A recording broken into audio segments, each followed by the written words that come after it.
Hi guys. It's been a minute.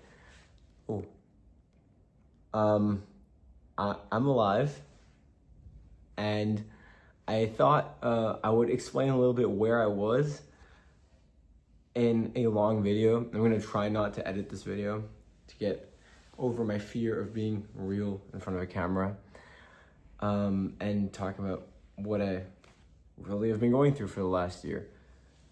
And where I've been for the last 2 months. So where I've been for the last 2 months is easy. I deleted social media, all of it. I just got so sick of it. Boom, boom, boom, boom, boom, delete. And I pissed off and I went to spend time with my family. I went on a backpacking trip.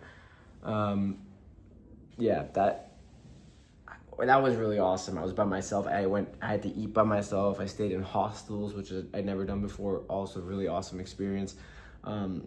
I learned how to surf. I went hiking by myself, which I learned that I really love. I think it's the first time I've ever really spent that much time alone.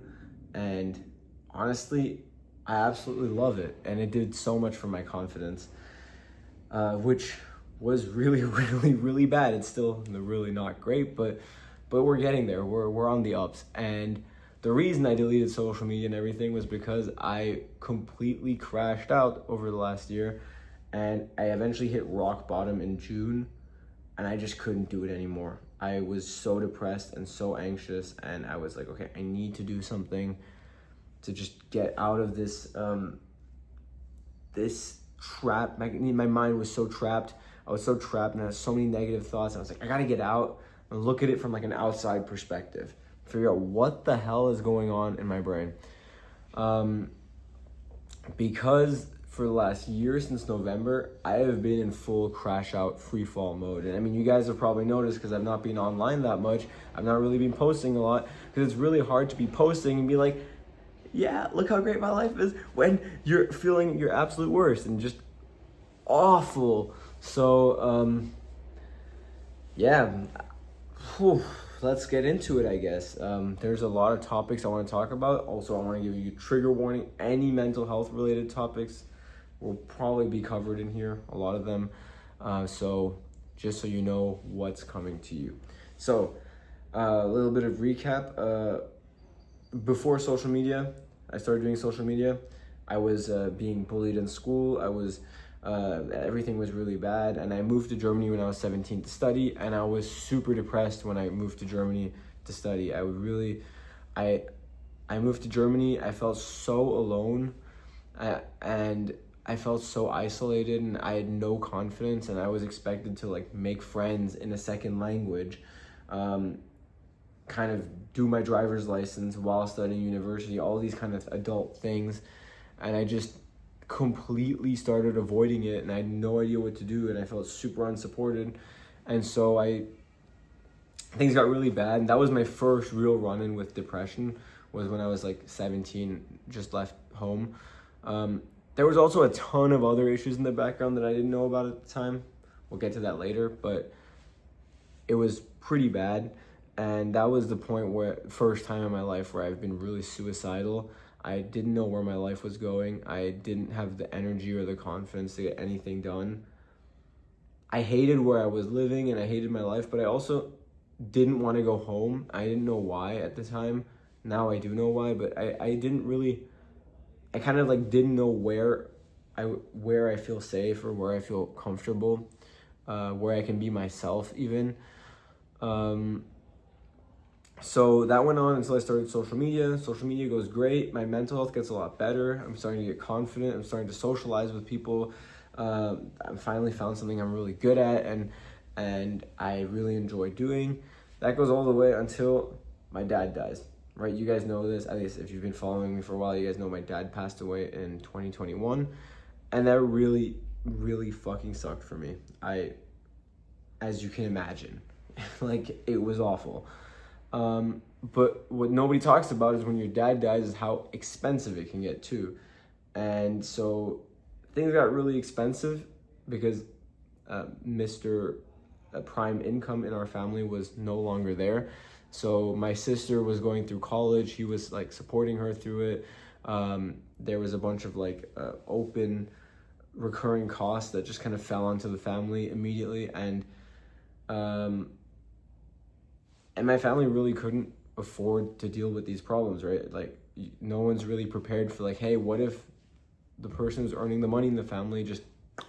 So, yeah, that was just a problem, and I was like, I've got to fix this. I have the tools and the income to fix this. And from that moment on, making content didn't feel so much like making content. It felt like doing work, because suddenly there was like so many expenses. Before that, I was living so carefree. I was having fun. I was just being a kid, basically. And suddenly I was like, okay, here is adult life. Bam. You've got to like deal with this now. And so I did, and I locked in, but I locked in too hard. And I really, you guys cannot imagine how I was living life for a long time. I wasn't hanging out with friends. I wasn't doing any hobbies. I was only waking up, hitting the gym, making content. And most of the time, struggling a lot with addiction to escape the feelings of everything that was going on inside. I was addicted to like social media, obviously. Otherwise, I couldn't do the job. I was definitely addicted to work, but I was also I had a really bad nicotine addiction for a long time. For the last 5 or 6 years, it's been an on and off thing that I hated myself for. Video game addiction, I've had that one since I was 9 years old, and it was like super compulsive. Like, I hated myself while playing the games, but I couldn't stop playing the games. And I was like, always like, you're such a loser, you're doing nothing with your life. And then I just play games for another 4 hours. Anyways, that was my life for the longest time. Who would have guessed? I mean, wasn't so open about it because I felt a ton of shame around it too. And I also felt this feeling of like, I need to work so hard to fix all of these problems. So probably like 2 years ago or 1 year ago, really, I burnt out from making content because I just wasn't enjoying it, and I wasn't letting myself be real and honest. And I've been so scared of just sitting in front of a camera and talking like I'm talking now. I was so scared of people getting to know me and like thinking there's something bad about me, or finding out some like, oh, he's actually not the kind of person we thought he was. Oh, he's actually not so confident, and we look up to him, and he's actually just super scared and insecure and kind of, I don't know, anxious, and all of these things. So yeah, fuck that. I'm doing it now. I realize I have to do it now. And yeah, so I burnt out from making content a long time ago, and I was just forcing myself through it. At the same time, the burnout got really bad towards the end of last year, and at the same time, I was in a relationship with Ting. And you guys know the relation, like, we broke up in February.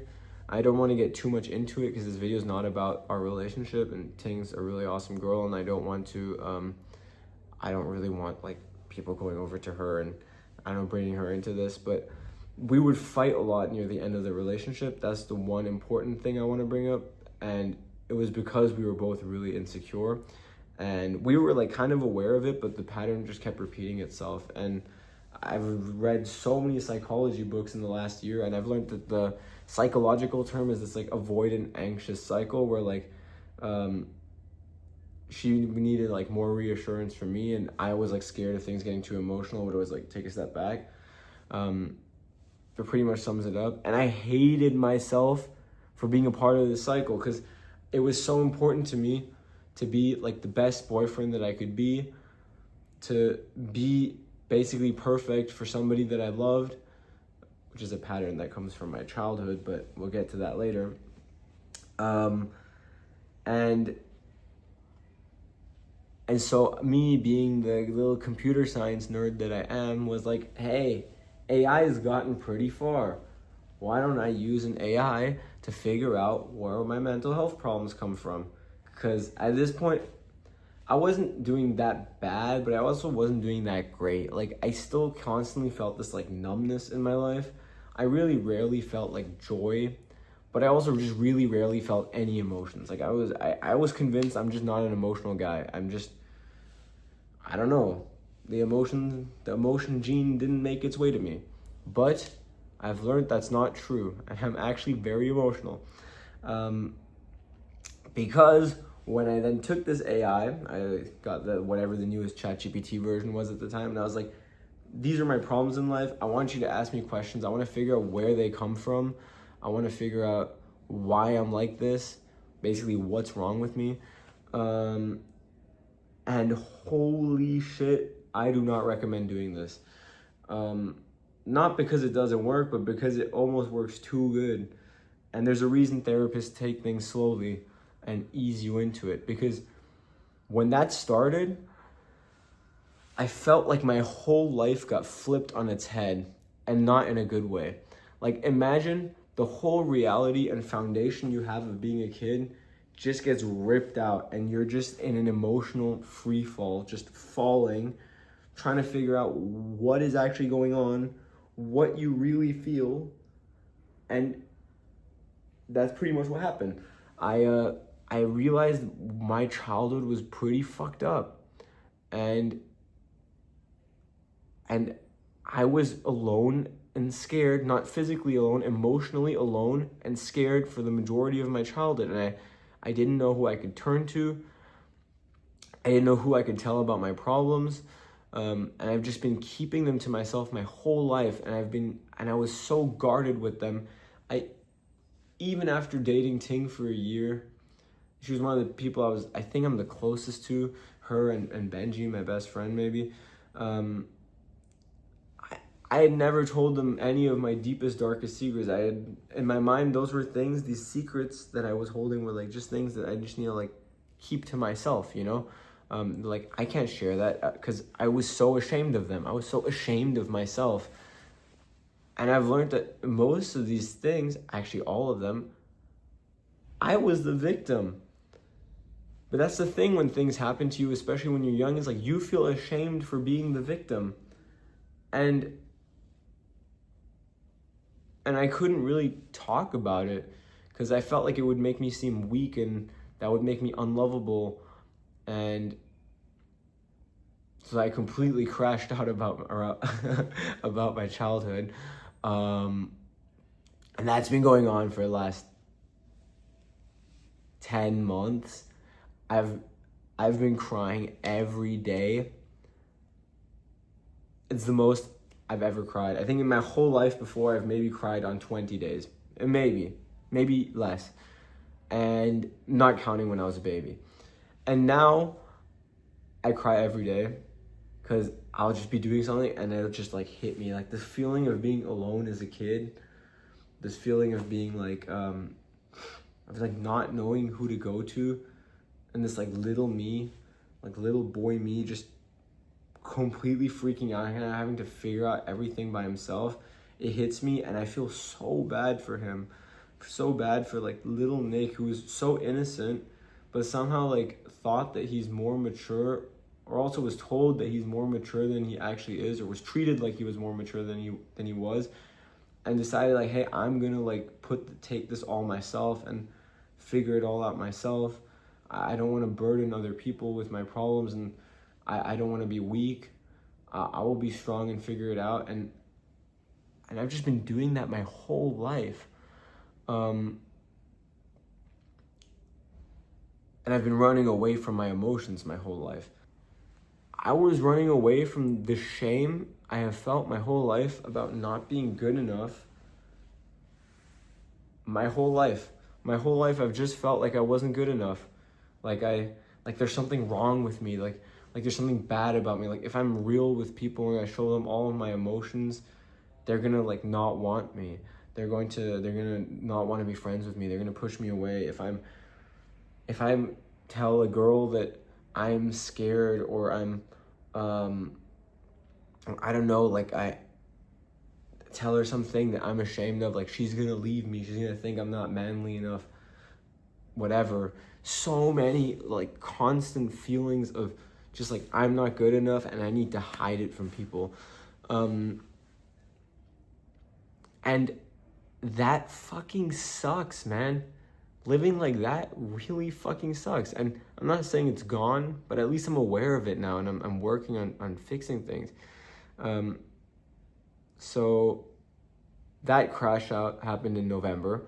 Then in February, Ting and I broke up, but like our relationship was already like very on the rocky at that point. And I think the breakup was probably the best thing for both of us to kind of figure out these like deeper problems for ourselves. At least I know for me, as scary and as painful as it was, I needed to come to terms with these things alone first. But I've been through a lot in the last year just with that, and somehow I also have been in complete denial over my childhood. That's fucking crazy. Like my whole life I was like, yeah, my childhood, man, a few things went wrong, but hey, look at me, I've still got, look at how good I'm doing. I'm working so hard, and I'm hitting the gym, and I'm so fine, and I'm working myself to the death while completely neglecting my own needs and my own emotions, but I'm fine. At the same time, what's also crazy is, while being in complete denial of everything, I also never learned how to feel my emotions. Like I know a lot of you guys will be watching this, like, what do you mean you never learned how to feel your emotions? Like, I didn't grow up in a very, like, emotionally open family. Kind of no one really talked about their emotions. My parents were just kind of pissed a lot of the time. That's how, like, their emotions were shown. But, like, I really rarely saw fear or sadness or grief or whatever in my parents. So I just kind of, like, never learned to recognize my own emotions. And I've been learning that in therapy, and I'm like, holy shit, I am so emotional. I am so emotional.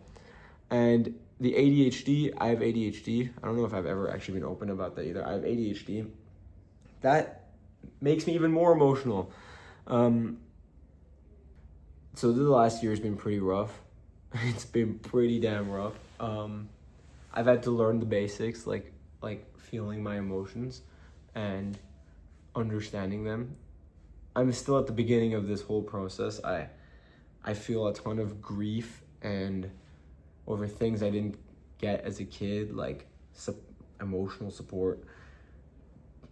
I feel so much fear. My whole life I felt so much fear, and I felt like the biggest pussy for it.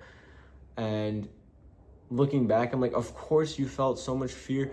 You had to figure out everything by yourself, and you had no one to talk about your problems with. You had nobody. I was getting bullied in school. I was like the social outcast for a long time, especially when I was younger. I kind of didn't have any friends, or I had one friend, and for a long time that one friend was also kind of just bullying me or being mean to me.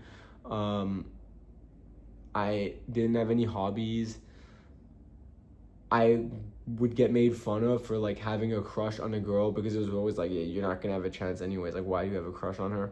And this stuff created so much like trauma in me. I had nobody to talk to about it, which I think was the biggest problem of it all, was the fact that I just like was learning my life lessons based on the environment that I was in, that was super unhealthy for me and I in no way deserved. So I learned then too that it doesn't matter how hard I work and what I achieve, like, I need to address the feelings that I had at that time, because unless I address them and I think feel them through and let them out, like, they're always going to be there and always going to be there, making me more and more insecure. And one of the biggest things I crashed out about too was the parenting that I got. And I don't want to go too much into it, but for the longest time, I always wanted to be this like perfect son for my parents, and I'd feel so bad because I didn't want to text them or really stay in contact with them, but I always felt like I'm such a bad son for feeling this way. I'm such a bad son for not wanting to talk to them, for wanting to keep my life private. But I've learned that there's a reason for that, and these emotions started when I was already a kid, and when I already didn't have a relationship with them where I felt like I could share my secrets or kind of feel safe around them, I really learned to just hide myself from them, like hide the real me from my parents. And so I would live like my own life and then my at-home life, which were like two different lives. And I would try my really hardest to make sure that like those lives did not overlap too much. And I also learned that's not normal. Like, I mean, to some degree, yes, but like, I don't know, wanting to like hide everything about yourself from your parents, probably also not normal. My parents were divorced, so they were anyways both busy with their own things, and they were both working, and I get that. But at the same time, like, I don't know, there was a lot of moments that just really killed my self-esteem and created this root feeling of like shame in me. This feeling of like I'm not good enough, this feeling of there's something wrong with me, or I need to be perfect to be good enough. Like, it comes from there. If you're Indian, you'll really relate to what I'm about to say. If you're Asian, probably too, I think. And I mean, I'm sure some other people will relate to it too, but I essentially, like, I don't know, when I was a kid, Asian parents have this really weird way of parenting, because they're like, they like believe that if they're like meaner to you and bully you more, essentially, that will lead to you like motivating yourself to achieve shit, right? So I was always a smart kid in school. I was always school was always like pretty easy for me, but I had ADHD at the time. No one knew it. I knew it. I would tell people like, I'm pretty sure I have ADHD, but no one would believe me because Asian parents, you know. And so I was like, my school grades would like fluctuate, because sometimes I wouldn't pay attention while in class or while writing the test, and I'd have like no idea what I wrote. But like in general, if it was a subject that I was interested in, like maths or science, I was pretty good at it. But now I look back at my childhood and I'm like, holy shit. It was like completely normal for me to be called useless, for my parents asked, what's wrong with you? For me to like be threatened to be sent away to like boarding schools and stuff. Like, I don't know, you guys tell me if this is like normal childhood experience, but I remember being a kid and just like crying and feeling so scared because I thought like I wasn't good enough and I'm gonna get sent to a boarding school. I don't know how normal that is, but that was also like a once every month, 2 months kind of thing.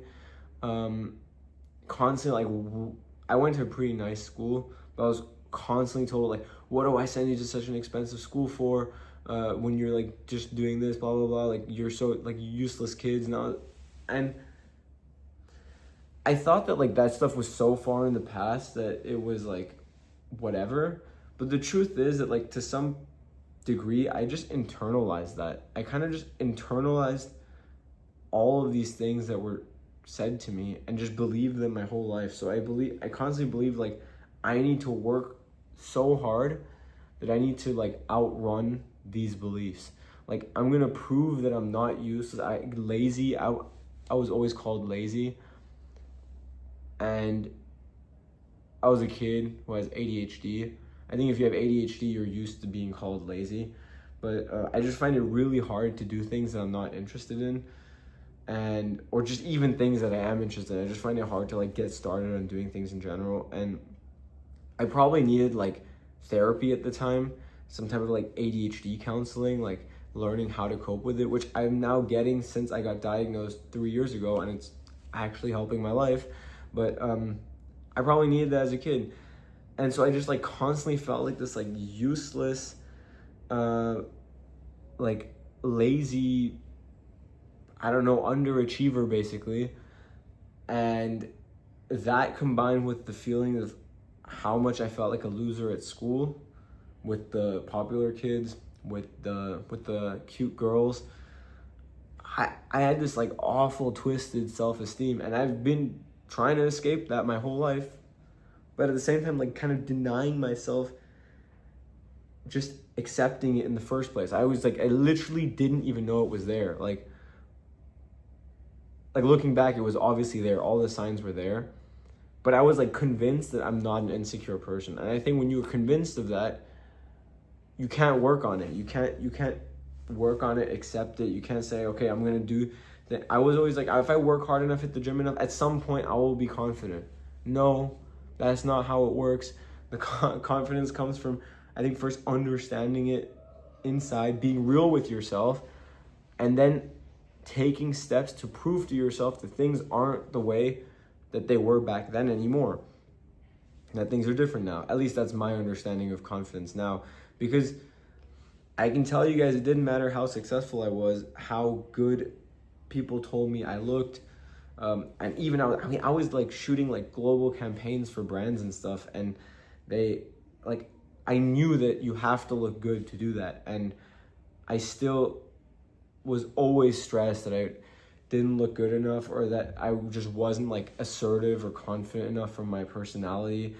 I've had so many worries about not being manly enough. I think I had such a fucked up image of masculinity, and I'd done some like work on, or some thinking about like how do I work past this, but like I have such a fucked up image of masculinity. Like I constantly feel like I'm not like manly enough. I'm like, oh, I still don't have my driver's license and I'm 24, and I'm always like, a real man would have his driver's license by now. And like that's like the little voice in my head saying, your life is you're so fucking shit. You're not manly enough, and you're not working hard enough, and you gotta do more. Yeah, I'm really happy that I recognize this voice is there now, because now I can work on it with my therapy. But also, I'm just fucking sick of living my life like that. I'm sick of constantly being stressed about work and constantly being stressed about whether I'm training enough in the gym. Like, who determines enough? I mean, of course, it's good to set goals for yourself, but I was just doing it to run away from the fear or the shame of being like normal.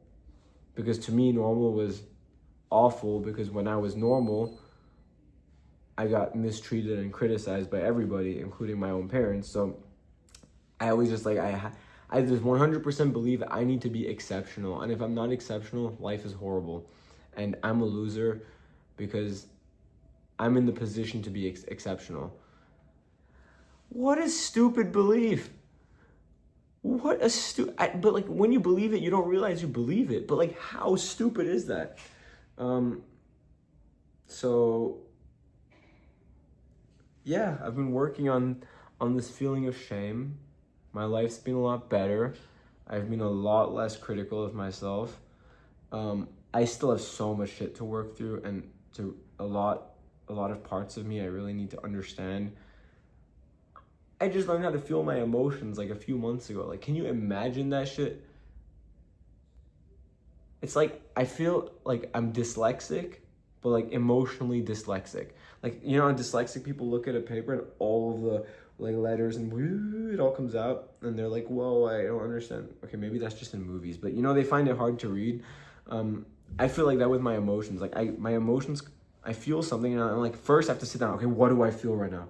I'm doing like detective work. Like, I feel a pulling feeling in the bottom of my gut, and I feel this feeling of my mouth being pressed shut. Like, it's like I have no voice and I can't speak. And then I'm like, oh, I'm feeling ashamed. I'm ashamed of myself. Great. Like, I have no idea. I can't believe this is like a whole new world. I feel like I'm slowly feeling like a fully functioning human. Now you kind of know what I've been going through. I hope it was interesting. I hope you liked the tea. And yeah, I hope that you really enjoyed it, because I want to do this more. I realized, like, putting down the camera, it was so scary. I filmed this whole video once before, and I was so emotionally closed off. I was so self-conscious. I was also like, oh shit, there's like people, like my roommates are home. What if they hear me? And then I filmed the whole thing, and then I sat down the second time. I was like, I can't be this self-conscious. Fuck it. Let's do it. Let's send it. Anyways, that was me being real with you guys. It feels awesome. I've never done this before. I've never just sat down and just talked. I'm going to post this video as it is. I love you guys. Bye.